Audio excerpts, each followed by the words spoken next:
عمرك سألت نفسك لو صحيت النهارده قررت تعيش يوم واحد زي الإمام مالك يومك هيبقى عامل إزاي؟ أنا قررت النهارده أعمل التحدي ده وخليني أقولك البداية كانت عاملة إزاي.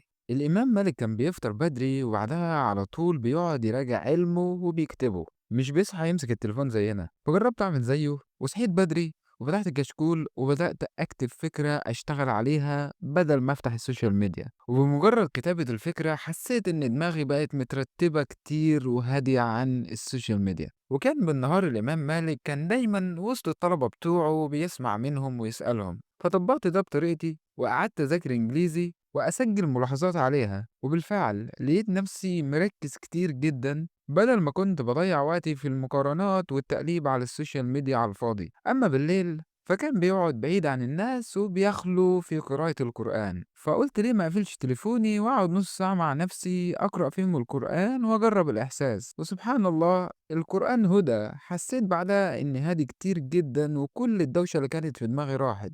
فعايز أقولك إن الخلاصة إن حياتنا مش لازم تضيع وسط السكرول على السوشيال ميديا، فنصيحتي إنك تجرب تحدي الإمام مالك وتشوف أثره على يومك، لعله يغير فيك حاجة للأحسن. ولو نفسك تشوف باقي التحديات اشترك في القناة عشان تعرف أكتر عن حياة أهل العلم في الإسلام.